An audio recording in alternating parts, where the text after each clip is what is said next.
요한이 예수께 말하였다. 선생님, 어떤 사람이 선생님의 이름으로 귀신들을 쫓아내는 것을 우리가 보았습니다. 그런데 그 사람은 우리를 따르는 사람이 아니므로 우리는 그가 그런 일을 하지 못하게 막았습니다. 그러나 예수께서는 이렇게 말씀하셨다. 막지 말아라. 내 이름으로 기적을 행하고 나서 쉬이 나를 욕할 사람은 아무도 없기 때문이다. 우리를 반대하지 않는 사람은 우리를 지지하는 사람이다. 내가 진정으로 너희에게 말한다. 너희가 그리스도의 사람이라고 해서 너희에게 물 한 잔이라도 주는 사람은 절대로 자기가 받을 상을 잃지 않을 것이다. 아멘. 네, 오늘 이 말씀 가지고 함께 얘기를 나눠보도록 하겠습니다. 네. 원주님이 물 떠다 주셨는데 물 한 잔이라도 가져다 주는 사람은 네, 상을 잃지 않을 거라고 오늘 말씀이 있네요. 네. 네, 여러분 오늘 말씀 나누기 전에 질문 한 가지 좀 드리면서 시작을 했으면 좋겠어요. 제가 먼저 질문 하나 드려볼게요. 교회 밖에서도 하나님이 일하실까요? 교회 밖에서도 일하시지 않아요. 일하실까요? 네. 아, 좋습니다. 그럼 두 번째 질문 드려볼게요. 교회 밖에도 구원이 있을까요? 오늘 말씀은 이제 제자인 요한이 이제 이렇게 질문하면서 시작을 합니다. 선생님, 어떤 사람이 선생님의 이름으로 귀신을 쫓아내는 것을 우리가 보았습니다. 그런데 그 사람은 우리를 따르는 사람이 아니므로 우리가 그런 일을 하지 못하게 막았습니다. 이제 이렇게 제자 요한이 예수님께 얘기를 합니다. 그러니까 요한은 예수님을 따르는 공동체에 속하지 않은 그 외부인이 예수의 이름으로 귀신을 쫓는 일을 행하는 것을 보고 하지 못하도록 했다고 이렇게 예수님께 말하고 있거든요. 이제 아마도 요한과 제자들은 그 예수의 이름으로 귀신을 쫓아내는 것은 우리 공동체에 속한 사람만, 예수님을 따르는 공동체에 속한 사람만 할 수 있는 것이다. 이렇게 생각을 했던 것 같아요. 여러분들은 이런 이제 요한과 제자들의 말에 대해서 어떻게 생각하십니까? 교회 안 다니는 사람이 예수님의 이름으로 귀신을 쫓는 일은 잘 없어요. 잘 없어요.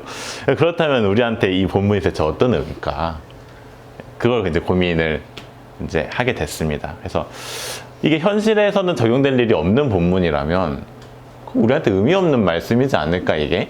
이제 그런 생각을 하면서 고민을 했는데 저는 이 말씀이 우리한테 의미 있는 본문이 되려면 이 예수의 이름으로 라고 하는 말의 의미를 조금 넓게 이해할 필요가 있다라고 생각을 했어요. 예수의 이름으로 라는 것은 이제 기본적으로 어떤 의미냐면 그 예수님의 권위를 내가 빌려온다는 거거든요. 예수님의 권위와 능력을 내가 빌려와서 그 분의 권위로 내가 그걸 행사한다 라는 거거든요. 그래서 옛날 그 조선시대 사극 같은 거 보면은 이제 왕의 임무를 부여받은 신하가 와서 어명이요 이렇게 하잖아요. 어명이요 하면서 이제 그것을 행사를 하죠. 근데 그게 그 사람의 권위로 하는 게 아니죠. 왕이 그렇게 할 수 있는 그 권한을 임명했기 때문에 대신 하는 거죠. 그래서 그것이 이제 그런 의미로서 예수의 이름으로 우리가 뭔가를 한다고 했을 때는 그 예수님의 권위와 능력을 부여받아서 그 일을 행사하는 거거든요. 생각해보면 그 권위가 주어진 신하는 그 권위를 왕의 뜻에 따라서만 사용할 수 있겠죠. 그 권위가 주어졌다고 하는 것은 사실은 그 권위를 준 사람의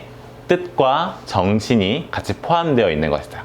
이 일을 하라고 그것을 부여해 주는 거예요. 대통령한테 우리가 권한을 주는 것은 국민의 주권을 반영하라고 대통령을 뽑아주는 것처럼 그렇게 우리가 뭔가 위임하는 것, 그것이 예수의 이름으로 우리는 예수님의 권한과 예수님의 능력을 부여받는 것, 그것이 우리가 예수의 이름으로 뭔가를 한다라고 하는 것의 의미거든요. 그럼 마찬가지로 우리가 예수님의 이름으로 무언가를 한다고 했을 때 그것이 우리가 능력을 받고 귀신을 쫓는 능력을 받고 행사하는 것이기도 하지만 동시에 예수님의 뜻과 정신을 우리가 이어받는다라고 하는 것의 의미도 포함되어 있어야 할 거예요. 우리가 귀신을 쫓고 막 기적을 일으키고 하는데 예수님의 뜻대로 안 해. 그럼 그 사람은 불법적인 거잖아요. 그러니까 그런 일은 있을 수가 없고 우리가 뭔가 예수님의 이름으로 한다고 했을 때는 예수님의 뜻대로, 예수님의 정신대로 한다는 의미까지를 포함하는 거라고 생각해요. 그러면 오늘날 교회는 다니지 않지만 예수님의 뜻과 정신을 이어가는 사람들은 있지 않을까요? 예수님은 모르지만 예수님의 가르침대로 살아가는 사람들은 있지 않을까요? 예수님의 말씀하셨던 사랑과 정의와 평화를 몸소 살아내는 사람들이 있지 않을까요? 그 사람들의 삶 속에서 악한 귀신이 쫓겨나가는 일이 일어나고 주변 사람들이 고통에서 해방되는 일이 일어나고 하는 일들이 일어나지 않을까요? 그렇다면 그 사람들로 인해서 이 세상이 좀 더 나은 방향으로 변화되어져 간다면 그 사람들은 예수의 이름으로 귀신을 쫓고 있는 것이 아닐까요? 그러면 우리는 그들이 하는 일을 막지 말아야 합니다. 그리고 우리도 당연히 그 일을 하는 사람들이니까요. 예수의 이름으로. 그 일을 하는 사람들은 우리를 지지하는 우리 편이에요. 그러니까 예수를 믿지 않는다고, 예수를 모른다고, 교회를 다니지 않는다고 그렇게 살아가는 사람들을 적으로 몰아갈 필요가 없다는 거예요. 우리 편입니다. 필요하다면 연대할 필요도 있을 거예요. 그래서 우리가 종교가 다르다고 해서 교회를 다니지 않는다고 해서 그 벽을 너무 높게 세우지는 않았으면 좋겠습니다. 예수님의 뜻을 행하는 일에 함께 할 수 있다면, 함께 연대할 수 있다면 그것을 해나가는 것이 오늘 말씀에서 이야기하시는 예수님의 가르침이 아닐까라는 생각을 합니다.